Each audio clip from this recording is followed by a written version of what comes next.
then, because it's, I don't know. I don't think I need to explain it anymore. But I hope people take this seriously.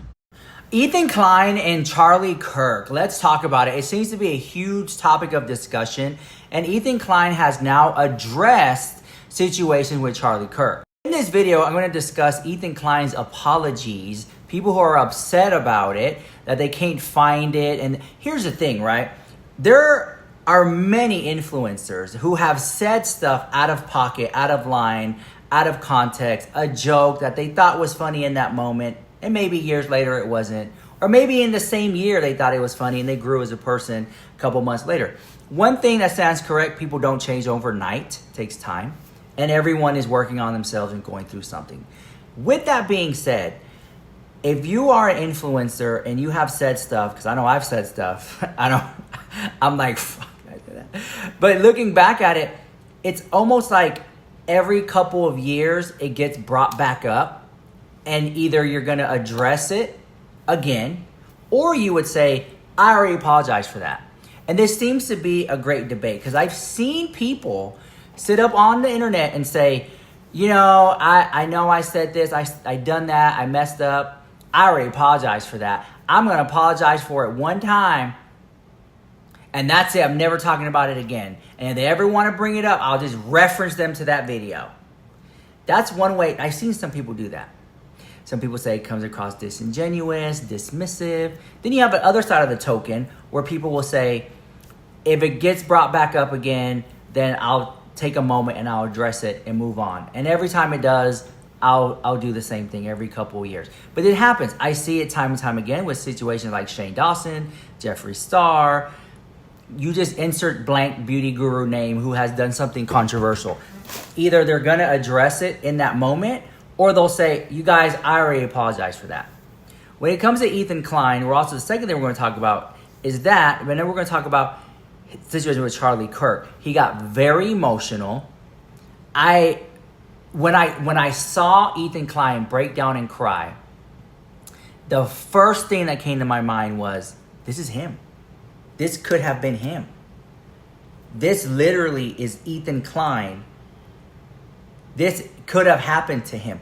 And this is the reason why Ethan Klein hasn't done a live show, in my opinion. He hasn't done the live shows where he's on stage and the folks get to come buy a ticket and see their favorites on stage. And it was almost like, it was the H3, the crew, Gila, Ethan, and then the orbiters around them. They get invited, and it's fun. But this is a reason why H3, Ethan Klein, the podcast, they haven't done a live show in a while, because of situations like this where you have snarkers, which, then you have,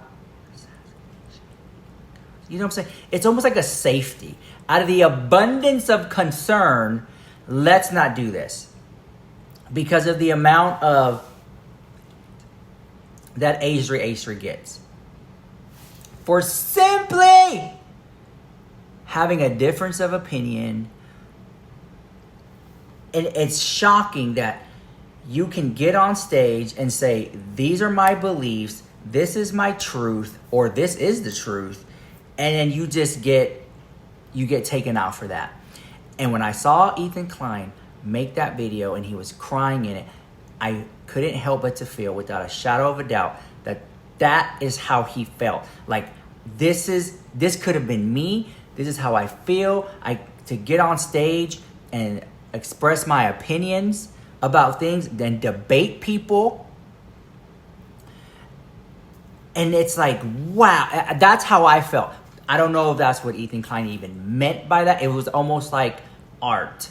I saw it, and that's what I felt. You consider yourself a gun control activist, and you find yourself cheering on the assassination of Charlie Kirk, then you are the problem. Being a principled activist means staying true to the whole point of the cause. The point is to reduce gun violence. Everybody has a right to not be shot when they go outside. Even the people who advocate for more guns.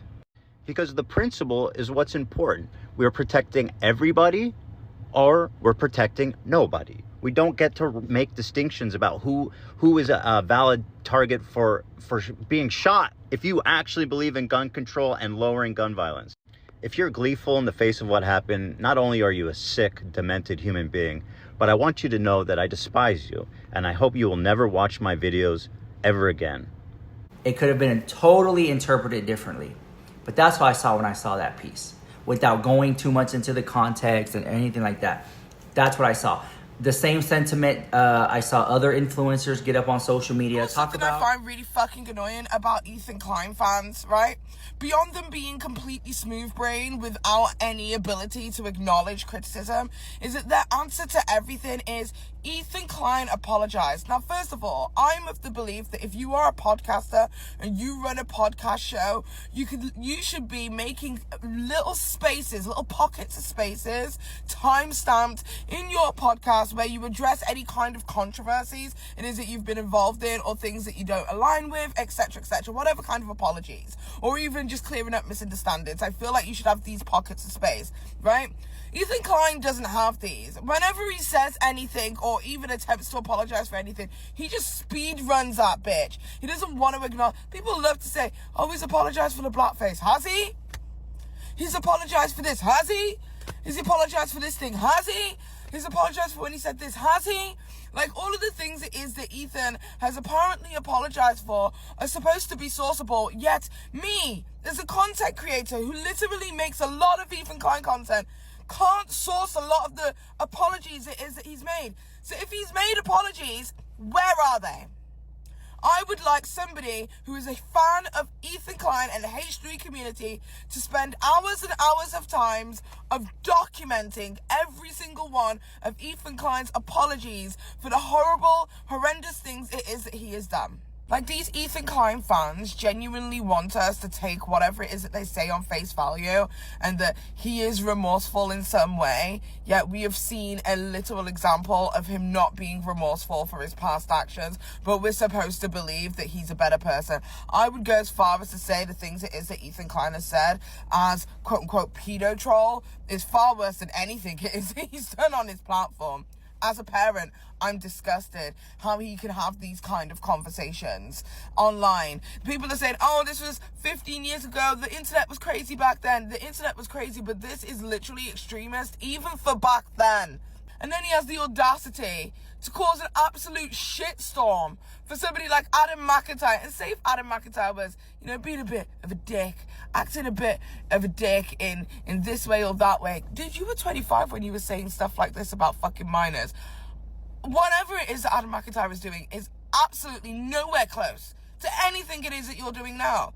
So how dare you condemn somebody in your 40s when you weren't even half the person that Adam is in his 20s? Bitch, I cannot. Find the fucking apologies. Find them, document them, list them. Because if I'd been called out that many times with people saying he never apologizes for his past, and I had, you best believe I'd have a whole entire fucking docket of receipts. I would just post it. I'd post this Google Drive document under every single fucking person who turned around and said that bullshit. But alas, despite well over 10 years worth of content from Ethan Klein, no, we just can't find the apologies. Where are they? They talked about that, such as Jeffree Star. He got on social media and talked about how he felt about it. He encouraged everyone to speak about their beliefs, whether he believed them or not. Lexi, I don't really care. Am I a Republican? No, I'm a person. Because I'm standing up for someone that passed away, I'm now being called names in the chat. This is what's wrong with a lot of you people. You will never get far in life. You are sick in the head. Someone just said they're unsubscribing from me. Thank God, please. Because if you believe in they and thems, you're part of the problem. If you're so stupid enough to go against science, please unfollow me. You can be whoever you want to be, but there's science and there's facts. You can pretend in your head you're a cat. You can pretend in your head that you're this and you're that. Good for you. You're still only A or B. And the truth hurts a lot of you, I see. I see a lot of you still can't get over it. Sounds like a personal problem. While I've been live streaming, someone was just, and TikTok has guidelines, you guys, so I have to censor what I'm saying.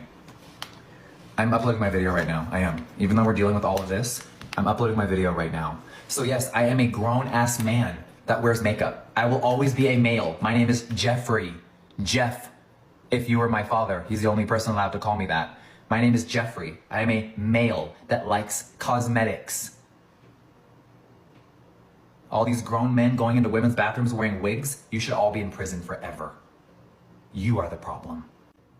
So a grown man that goes around the country debating people, spitting facts, was just taken out. And I'm not over it. I can't sit here and play with makeup right now. I want to throw up. So no, I'm not a Republican. No, I'm not a Democrat. I'm Jeffree Star. Stop trying to label me. Stop trying to label me. I am a male. I am a makeup artist. I am a makeup mogul. I am a business owner. I am a farmer. I am a rancher. I am a son. I am someone's cousin. I am someone's friend. Stop labeling me. Y'all don't know anything about my beliefs. You just assume. Because I said I was thankful that Trump brought back TikTok, I'm now being accused of being a Republican. All I said months ago when TikTok was banned and my business could be affected tremendously, I said, wow, thank God Trump fixed it. Or I wouldn't be able to sell my cosmetics on this platform. I quit YouTube and dedicated my life to TikTok. And people are upset because I thanked our president? Politics aside, biology will never change. Why is that up for debate? Am I saying any of this? Because Charlie Kirk fought for the rights. He fought for the truth. He debated everybody. And you guys cannot argue that. You are delusional and you are mentally ill if you were trying to go against what I just said. I didn't say my opinion. I said a fact. I am Jeffree Lynn Steininger Jr. That's who I am. I am born a male.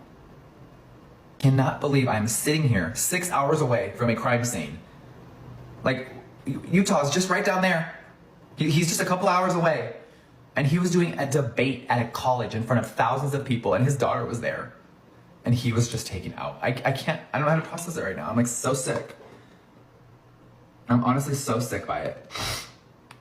And I'm over here trying to like upload a video. I'm over here trying to upload a fucking video about Hailey Bieber. Who cares about her? Well, you guys do. Clearly, she had a #1 launch in Sephora. It's hard when these situations happen and you are an entertainer. It's hard. It's really hard because you just want to stop everything and just leave.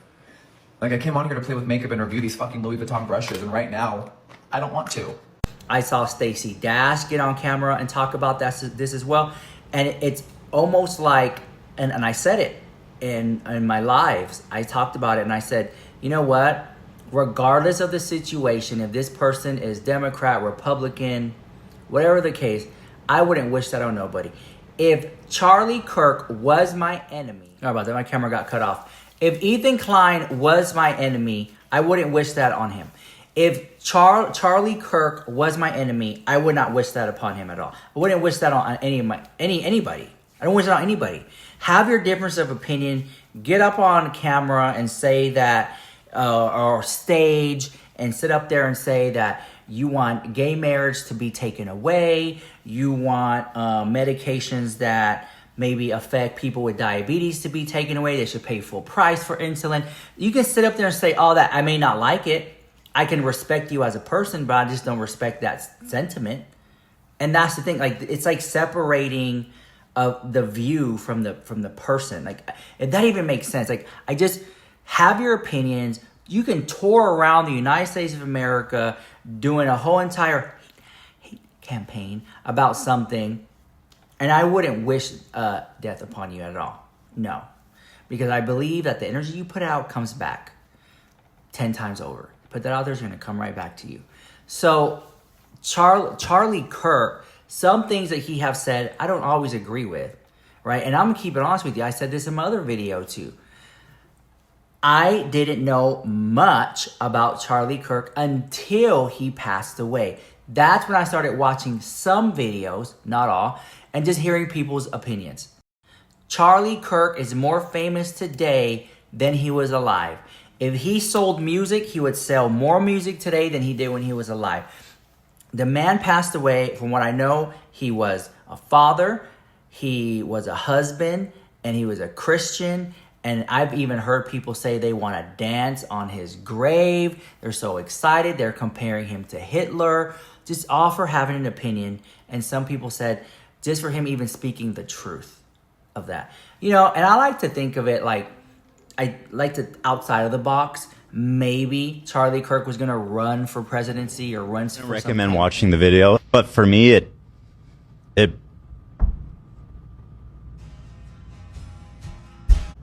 And that was something you don't see every day. I was brought to tears then because I don't know. I don't think I need to explain it anymore. Mm-hmm. But I hope people take this seriously.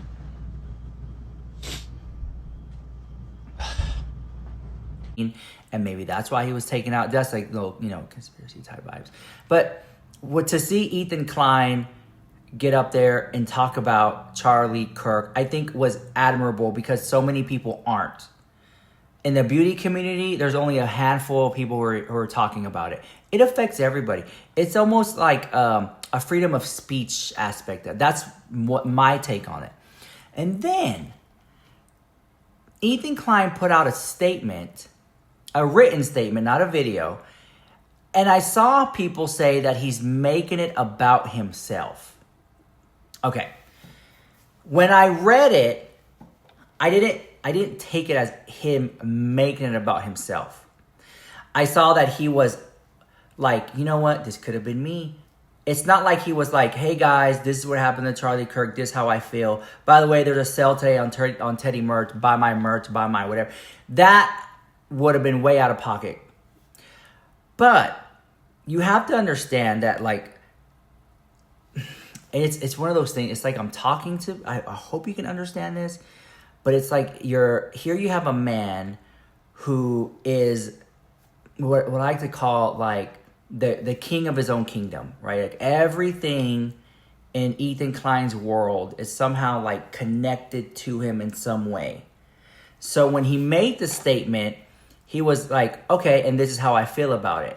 I didn't take it as him that doesn't even make sense. It's like, I didn't go to the best schools, but what I'm trying to say, if you can pick up what I'm putting down, is he's almost just like, this is how I feel. And by him expressing how he feels, people took it as, oh, you're making it about yourself. Regardless of the fact, Ethan Klein could have literally put out, R.I.P. Charlie Kirk, we lost a real one. I'm so sad for what happened to Charlie Kirk. Sending love and light to the family. He could have put that out. But he chose to add a little bit more, to get a little bit more personal. And he's making it about himself. Guys, when I see these people make YouTube videos, I think all YouTubers are a little bit of narcissists. You have to have a little bit of narcissist in there to be a YouTuber, to sit here and stare at yourself in front of a camera, edit your own videos, or talk about yourself. Like there's a little bit of narcissism there. So I wasn't shocked by that at all. It was normal. And that's because my scope is different. Anyway, that's what I want to say about that. I also want to say that if you're going to be in Las Vegas, September 18th, send me an email. I can see if I can get you some tickets to the meet and greet. And yeah, love you guys. See you guys in the next one. And I really want to know what you guys think about this in the comment section down below. Love you guys. This is Rich Lux, and I'm out. Mwah.